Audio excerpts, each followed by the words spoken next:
Ayun. As I was saying, yun nga, shafting type siya. Okay? Wala siyang tornilyo. Ngayon, importante mga ka-airsoft na masikwat nyo to doon sa correct angle niya. Okay? So, first time na sisikwatin nyo to, na aalisin nyo, dapat tama. Kasi, once na hindi nyo na itama yung pag-alis nito, ang tendency, lumuluwang yan. Yung butas na yan. Okay? Ayan ha. Ganito yan. Ipapakita ko sa inyo. Hindi ordinaryo to ha. Papakita ko sa inyo ha. To. Okay? Kailangan nyo ng tools na pangsikwat. No? Pangtusok. Ganun. Na mas maliit. Okay? Okay. Ayun. Then, another one. Yun. Ayan. Nakita nyo, lumabas yung shafting. At saka mga ka-airsoft, hindi lang basta lock yan. Hindi lang basta shafting yan. Ito yung shafting na tinatawag na merong ulo. Knurling. Ayan, pakikita ko both camera. Ayan, no? Merong knurling yan na tinatawag. Ayan, no? Yan, okay. Ayan, no? Okay. May knurling yan. May ulo yan. Yung ulo na yon kailangan masunod nyo kung saan lumabas yan. Hindi pwedeng yung ulo na yan. Ito, ganito ha. Halimbawa, ganyan ang orientation niya kanina eh. Diba? Pinukpok ko rito, ito yung ulo niya. Ayan o, ito. So, lumabas yung ulo. Ayan o, ayan o, ayan o. Makikita nyo ha, knurling, magaspang yan. Okay? Ganito yan ang position niya kanina. Pinukpok ko rito, kaya lumabas dito. Okay? Ngayon, pag nagkamali kayo na itong ulo na to is nakaganyan at pinukpok mo papasok doon, ang mangyayari, luluwang tong butas na to. Okay? Ganito ang posisyon niya na, ayan yung ulo, ayan o, magaspang, okay, ganyan yan ha, yan. Sinikwat ko, pinukpok ko siya dito, dito sa side na to, okay lang, kasi yung ulo niya ito, so pag sinikwat ko siya rito, ayun, dahan-dahan, sinikwat ko siya, yung ulo niya lalabas. The other way around, ito yung mali. Pag yung ulo is nandito, then sinikwat mo ito, papasok doon. So, yung ulo niyan, ibig sabihin, papaluwagin niya yung mga butas na yan. Okay? Sa pagkakataon nito, mukhang sinikwat na to kasi both sides merong mga gasgas. Ayan, kung mapapansin nyo, may mga gasgas dito, may gasgas dito. Ibig sabihin, pinag-eksperimentohan na to, both sides, pinapasok na yung ulo. Kaya, kung mapapansin ninyo, medyo malalaki na yung mga butas. Ayun, ang lalaki na ng mga butas, no? Tingnan natin kung mahahabol pa natin to. Worst case scenario, hindi na, no? So, itong magazine kasi na to is Melik. Ang dami kasing dumarating rito na magazine ng Beretta na nagka-leak na unrepairable. Ayan. Ayan, katulad yan ha. Mapapansin nyo, lock type shafting. Okay? Ang lock, wala siyang screw. Okay, dahan-dahan. Ayan. Ayan. Kaya, isa sa pinagmumulan ng leak nito is, ayan o, nakikitang-kita naman, tuyong-tuyo yung mismong o-ring. Ni walang marka ng silicone oil. Yan, tuyong-tuyo siya. So, pag ganyan, malamang sa malamang, hindi talaga ini-sprayan ng silicone oil. Kaya dumarating sa puntong nasisira yung unit natin. Okay, no? Alisin natin para malinis na rin natin tuloy bago natin ibalik. Kuha tayo ng tools.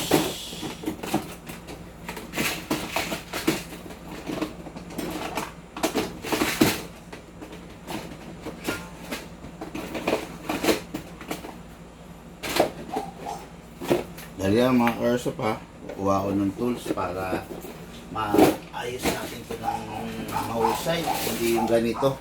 Naawa ko rin sa may-ari nito kasi medyo may edad na. Kaya lang, mahilig mag-DIY.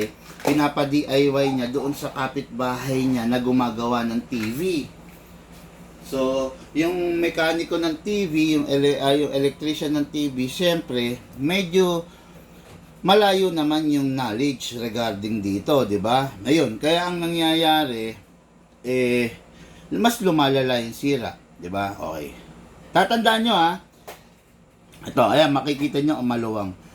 Ayan, maluwang ha. Yung unit natin, dapat hindi madalas buksan. Hindi palagi nabubuksan. Tatandaan nyo ito mga ka-airsoft, ang bagay na mayat maya, minomodify, mayat maya, kinakalikot, mayat maya, binubuksan. Eventually, yung mga screw holes niyan, yung mga thread niyan, yung mga butas niyan, lumuluwang. So, pag lumuwang na, tandaan ninyo, mahihirapan na kayo. Okay? Kaya, ang pagre-repair, minsan lang ginagawa. Kaya, yung minsang pag-repair na gagawin natin, kailangan, siguradong repair ang magawa natin. Hindi trial and error. Kasi pag trial and error, mas lalong lumalala yung problema. Okay? Ayan, alisin lang natin to, yung o-ring, ayan o. Kailangan maingat ka rito ha. Kasi unang-una, ayan, ayan o. Yun. So, ayan, makikita nyo, okay pa naman, hindi pa naman brittle. Hindi pa naman, pwede pa, I think. Okay? So, ayan, linisan na rin natin. Total, nandito na tayo. Bago natin ibalik, no? Kasi ako, pag gusto ko, pag nagbukas ako ng isang unit, totally, pag isinara ko, condition na, wala nang mga problema, no? Ayaw ko kasi pinakaayaw ko kasi yung bukas, sara ng isang, ng bawat unit. Ayaw ko yun. Okay? Okay. Again dyan sa mga bagong dating, itinakel natin to kasi ang daming dumarating sa ating Beretta, which is hindi naman sa ating binili, pero sa atin pinapa-repair, no? Hindi naman natin tinatanggihan, kaya lang, syempre, mas priority natin yung mga sa atin binili. Okay?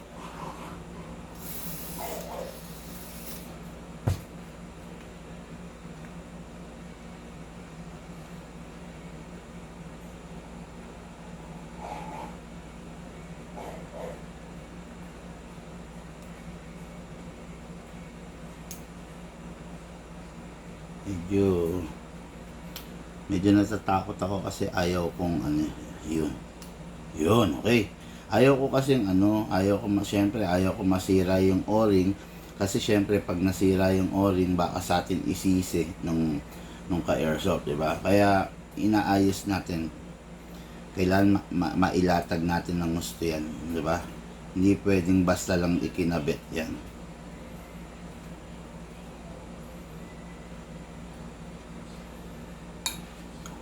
Okay, lapat na lapat. Yan, di ba?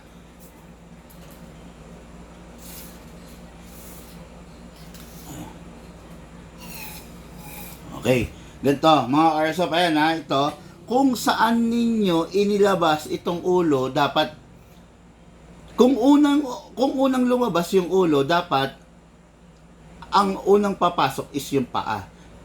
Tatandaan nyo itong sinasabi ko ha, kung unang lumabas yung ulo, pinukpok mo sa paa, dapat unang papasok is yung paa, pupukpukin mo sa ulo. Okay? Ganyan yan, ayan. Hindi kasi pag itong ulo na to pumasok na dyan, tapos tumagos dito sa kabila, ang tendency, lalaki na yung butas. Ito mga ka-airsoft, ang laki na lang butas niya. Sa totoo lang, hindi ko alam kung ma-repair natin to, kung maalis natin yung leak. Siguro kung maalis natin, good. If not, wala na tayong magagawa, magpapalit na lang ng magazine yung may-ari nito, no? Kasi ang laki na, ayan, no? Makikita nyo, may mga damage na both sides, oh. Ayan, oh, di ba? Halatang sinungkit na, ayan, ayan, ha. Ayan, ayan, tingnan nyo kabila. Oh, ganun din, di ba? May mga damage na rin, oh, ayan. Kaya, ayan, ha. Okay. Balik natin to.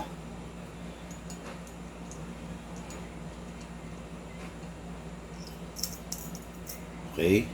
Tapos, syempre, slowly, balik natin to.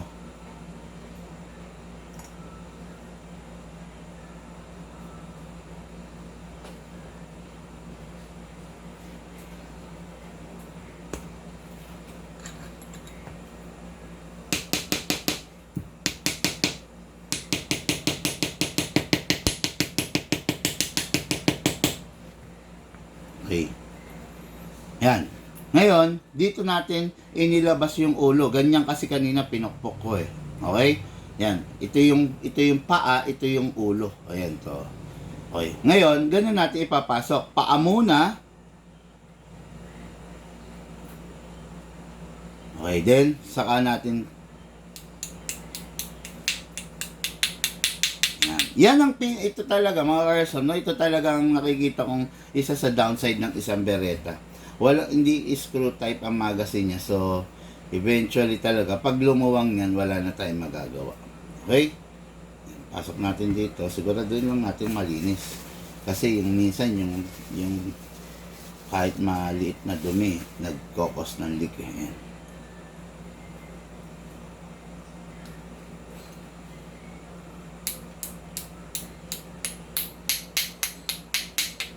Siguraduhin natin balanse. Para malalaman mo kung balanse, wala nang salat. Ano? Salatin mo. Pag medyo nakaangat, pukpok pa. Para bumaon siya. Okay? Yung kabila. Ayan. Mararamdaman mo. Ayan. Okay. Ayan. No? Yun nga sabi ko, wala na akong magagawa kung hindi natin marirepair to. Pero tignan na rin natin. No? Malay mo. Okay, pitan natin yung mga valve, syempre. Merong correct tools sa paghigpit ng valve. Hindi pwedeng flat screw, hindi pwedeng kutsilyo. Ayan, ganyan yan, no? Ganyan ang itsura ng panghigpit talaga ng valve. Ayan, no?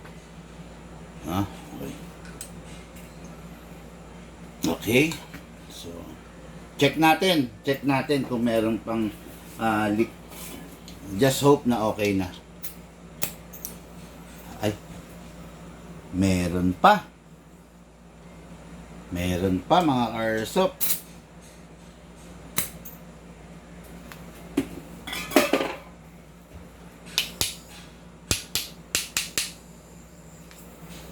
Meron pa. Kuha tayong baso. Kuha tayo ng pan-leak test. Kuha lang ako ng ng pan-leak test natin.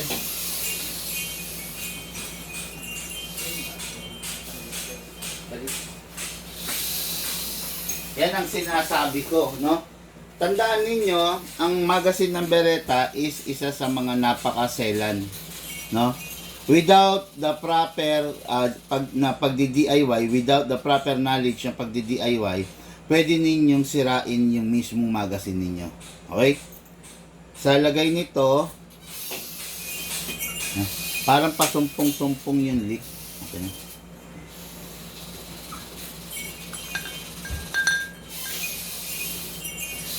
Sa lagay niya, ayan, walang leak ngayon. Walang lumalabas na leak, no? Pero, tignan natin. Ayun. Ayun.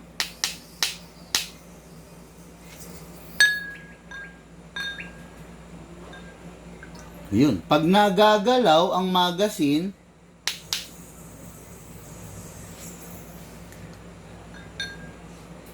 ayun, patay tayo dyan. Pag nagagalaw ang magazine, nagkakalik kayo, no? Walang leak ngayon. Ayun. Siyempre, ang magazine, nagagalaw-galaw yan. Ang pangit naman, di ba, na ayan, no?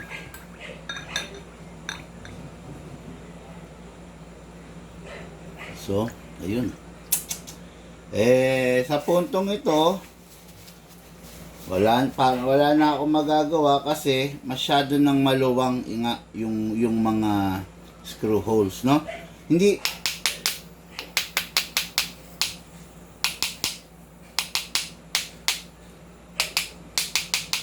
Again, hindi sa amin binili ito mga ka-Airsoft, ha. Kaya sabi ko nga sa inyo, napaka-importante na magli-leak test kayo.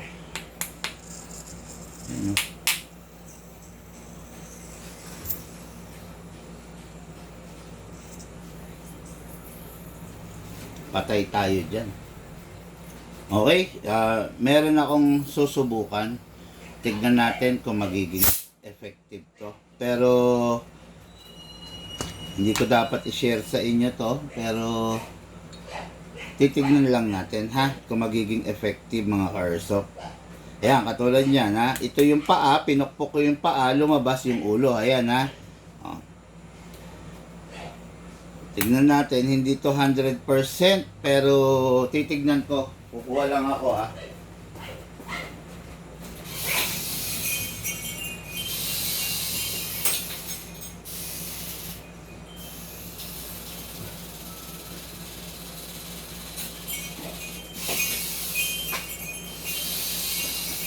mga Airsoft.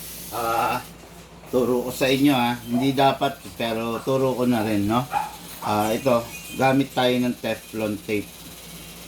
Yan, Teflon tape. Yung ordinary Teflon tape lang naman to. Kasi ano na siya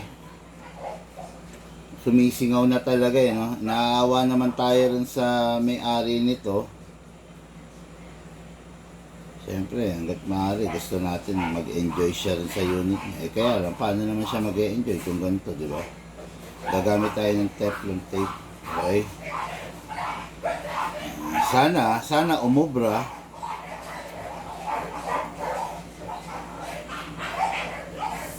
Hindi 100% pero I just hope na mawala yung leak na umubra. Manipis lang kasi masikip na to Siguraduhin mo lang na intact, maayos lahat, no? Yan. Sugal to hindi ko 100% to pero malay mo mag-work.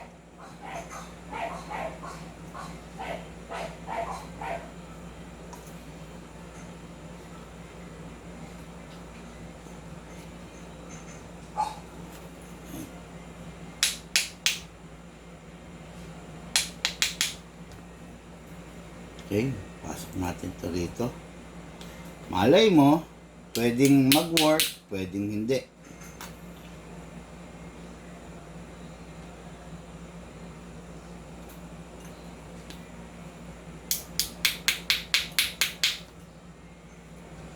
Yo. Yan.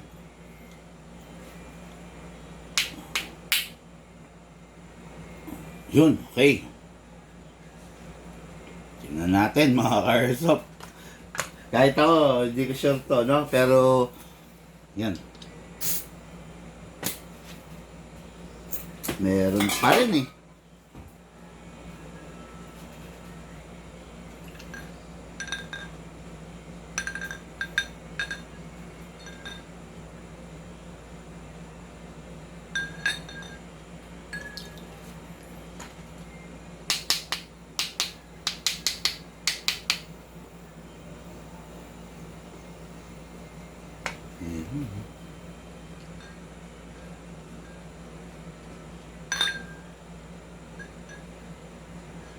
Meron pa rin, kaya lang mahina naman na. Pero syempre mas maganda kasi yung totally walang leak di ba?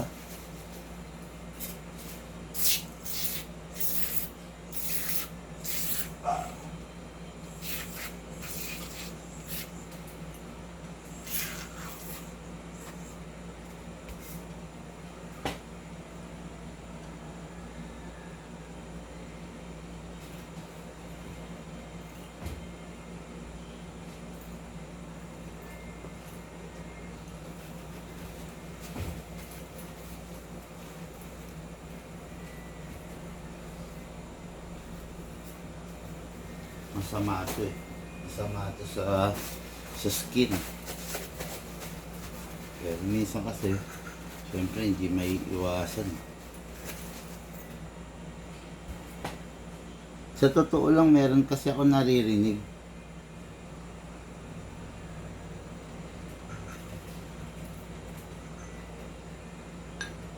No?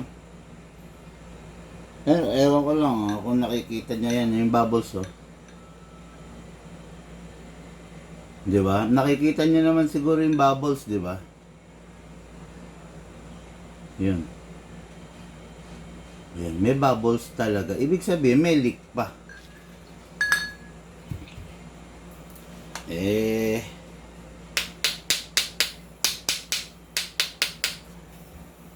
Yan, lumalakas pa.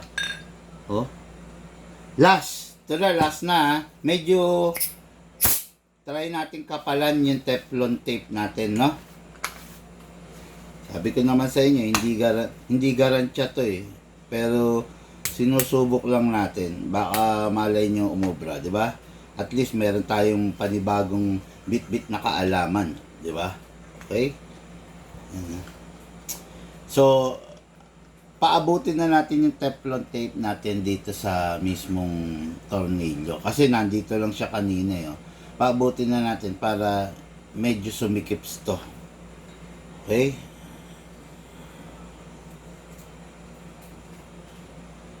Hirap pa.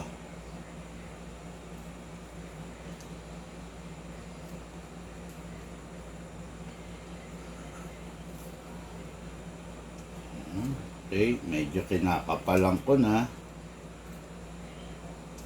At maaari kasi gusto ko mawala ng problema yung bossing natin eh.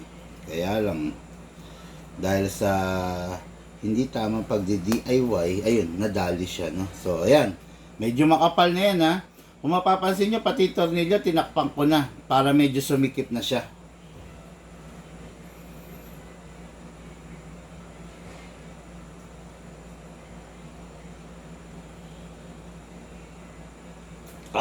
Sikip na. Sana umubra. Yan, oh. Halos sarado na yung mga butas. Makikita nyo, di ba? Ayan. Lalagay natin, ha? Ano to eh? Ala chamba na to eh. Kumbaga bubutasin natin yung butas niya. Ayan, ayan, ayan. Nabutas. Sana sumikip.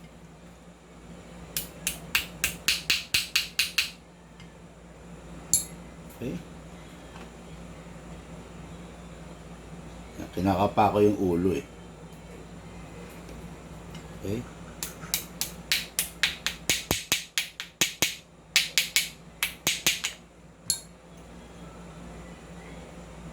Ayan.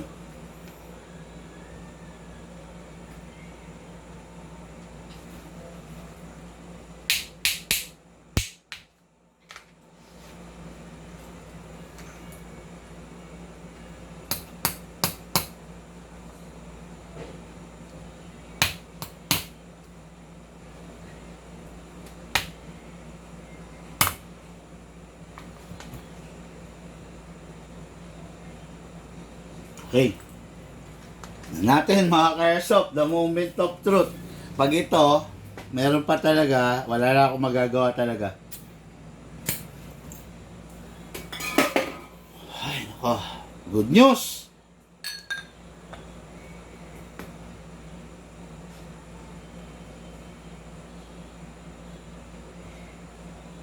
Parang may bubbles ah.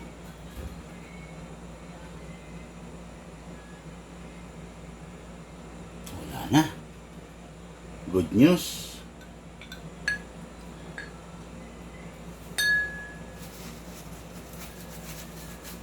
Okay, medyo pukpukin natin ng mahina lang yung sides. Wala.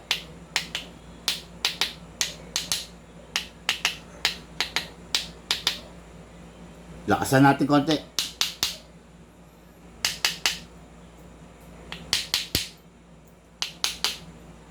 Wala. Okay, mga ka-airsoft, good news. Kahit ako natuwa.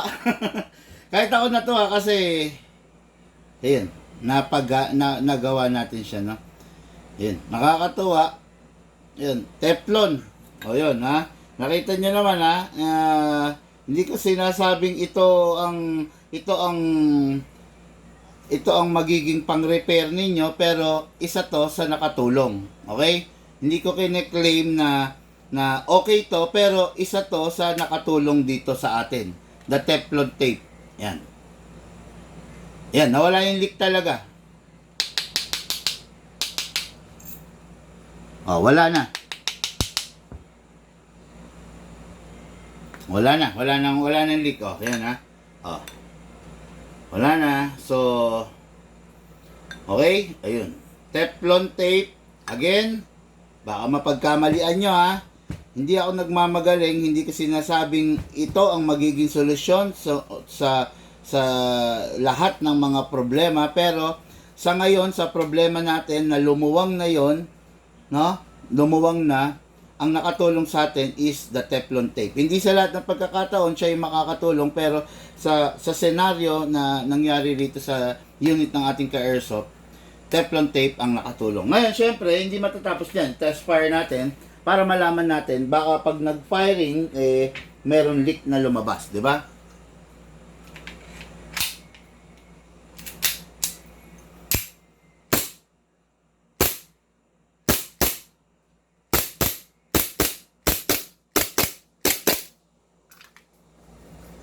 Walang leak. Okay? Yun. Hay, nako. Tapos na naman, nakatulong na naman tayo sa ating ka-airsoft. So, again, di sa atin binili to. The reason why nagkaroon ng leak, hindi siya gumagamit ng silicone oil. Tapos, siguro nagkaroon na ng leak to. Sungkit dito, sungkit doon, bukas dito, bukas doon.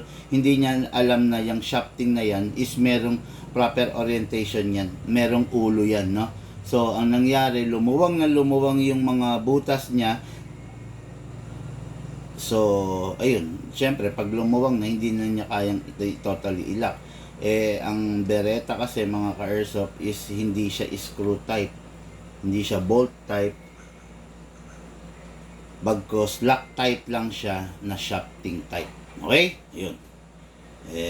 Maraming salamat sa inyo, sa mga nanood, sa mga mag-share ng live video. Kung i-share nyo, maraming salamat po. Napakalaking utang ng loob ko po yun sa inyo. Kung hindi nyo naman i-share, ini-encourage ko po kayo, i-share nyo po yung ating live video. Okay? Maraming salamat po sa inyo. Lahat po tayo nagmula sa iba't ibang larangan. Pinagbuklod po, pinag-isa ng iisang libangan. Yun po ang paglalaro ng airsoft, patid po sa inyo ng inyong lingkod, Pigman. Thank you po.